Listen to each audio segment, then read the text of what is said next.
With 4.5 million Instagram devotees, the self-styled body coach is now the proud owner of an MBE thanks to his YouTube videos during the pandemic. Passion, positivity, and determination have driven the 37-year-old's success, but as he confides today, the secret ingredient in his ascendancy to near-national treasure status is his wife of 4 years, former model Rosie Jones. Rosie is 100% pivotal to my success, Joe admits. I met her as I was becoming famous and things were blowing up, and I was in love from the moment I met her. I didn't get tempted by the nightclubs and red carpets and fame. Instead, I've just been focused on being a good dad and just being the body coach. I don't get distracted by any of the other things that come with being recognized and having the sort of audience I have. Raised on an Epsom Council estate with older brother Nicky, now CEO of his company, and their younger brother George, Joe's early years were worlds apart from the no-expense-spared upbringing he's able to provide for his own children, Indy, 4, Marley, 3, and 4-month-old Lenny. His roofer dad Gary, now 62, struggled with heroin addiction, and his mother Raquela's OCD-fueled anxiety and depression meant domestic stability in the Wicks household was only ever fleeting. It's clear today that those early experiences shaped Joe's attitude towards relationships. My mom and dad were never married, and I didn't believe in marriage, says Joe, whose latest venture is 3 days of pop-up fitness events this weekend in central London, designed to combat the tendency people have to abandon their New Year resolutions to get fit in mid-January. I used to have a really negative view on commitment and used to think, no one stays together. I used to think all these negative things about commitment and loyalty. Today, he smiles as he tells me, the glue that holds me and Rosie together is commitment. That's what we both really value, and when I met Rosie, I loved the idea of us being grandparents with our kids and showing you can stay together and be happy. We both also love raising our kids as lovely people and just being present with them. We're so joined by that we don't often disagree, and I learn so much from Rosie just by watching her. She's quite naturally patient, whereas I'm impatient. I have to work at it, but for her it's really easy. When Joe's not demonstrating burpees to his online disciples, he's likely to be found burping new arrival Lenny or hanging out with Rosie, 32, and the children at their 5-bedroom £4. 4 million Surrey mansion. Lenny is amazing, gushes Joe. She's got such beautiful olive skin, she looks like she's got a tan every day. She's really cute, and she's just slotted in really well. I thought it was going to be a big jump between 2 and 3, but because Indy is 4, she dresses herself and she's a bit more independent, so it's definitely not as stressful as I thought it would be. I'm lucky in that I can work from home, so we have that teamwork element. I think it would be very hard if I was just out the door at 7 and Rosie was on her own, but we've got a good balance and we take turns with the school run and stuff, so one of us gets to have a little lay-in and catch up on our sleep. But so far, it's working out well.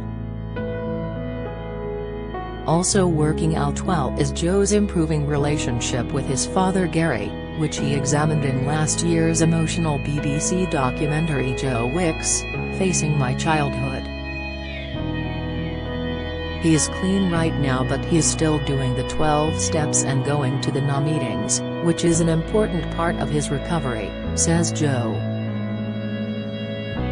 I've just learned to pull him in a bit more, to get him to come round for a bit of dinner, or I'll say, let's go out on the motorbikes for a few hours, So rather than let him isolate, I'll say to him, you need to be doing all the things that work for you, so let's go for a walk or let's go for dinner. He's got to find other things that make him feel good, and that's ultimately connection, family and going to meetings. With his genetic history, Joe has clearly spent time pondering the nature of addiction, and he's careful to keep tabs on his own obsessive nature. There's definitely a lot of addiction in my family. My dad, my grandfather, and even his father, I think, was a drinker, but if there's any addiction in my life, it's definitely with exercise and with work and the journey and the legacy I'm trying to build. But do I worry about having that addictive gene, and would a really difficult life experience derail me to the point where I turn to booze or drugs? I certainly don't have that temptation. I've got a good relationship with alcohol. I can go out and have a really great night, have a drink. And that's it. It's once every few weeks, once a month, and I'm okay with that, whereas some people get in a rut, and it goes on for weeks or months. I know exercise makes me feel good, and I know alcohol makes me feel terrible and down the next day, so for me, the negative side effects of drugs and alcohol would be so overwhelming, so I just don't think I'd ever turn to that. Obsessive working, on the other hand, is tougher to rein in.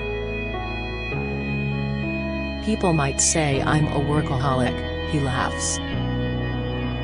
But I love it and don't think of it as a negative thing, but you do have to try not to let it affect your real relationships. I have a virtual world where I can speak to people all day, every day for hours and hours on this phone. But I also have to have a real-life experience with my wife and kids and my family and friends, and if you can have that balance, I think you can actually have both. Connection is clearly central to Joe's ethos, and his success has allowed him to cultivate several high-profile friendships with stars he used to admire from a distance. The people I have connected with are the people who I've always loved and watched from afar, people like Russell Brand, Jamie Oliver, Gordon Ramsay, and Louis Theroux. With Jamie, it's weird. When I was 16, I used to come home from school and watch him on The Naked Chef and think, I love this guy.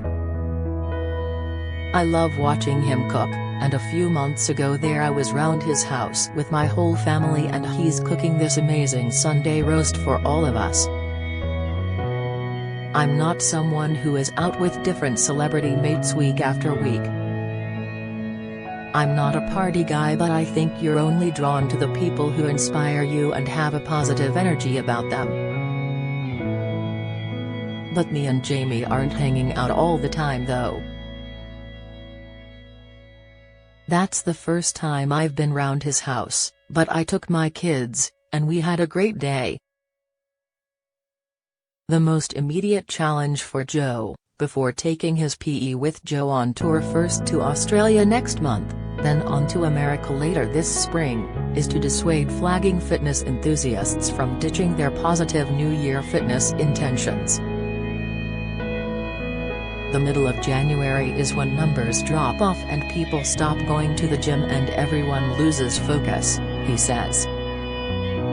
I hope people coming along to my pop-up sessions will feel reinvigorated, and I hope they'll go away buzzing from the exercise and take with them some practical tips on how to create sustainable change. That's what I'm trying to achieve. I know it's not easy with the pressures of social media and the cost of living and everything else going on in the world, but you can't just turn to food and alcohol and drugs and gambling or Netflix to make you feel better, because it doesn't work. Thinking about how you exercise and what you put in your body isn't optional anymore, it's essential. The Body Coach Studios will be open from the 20 to 22 January, with tickets priced at £12. Tickets on sale now at The Body Coach. facebook.com/studios/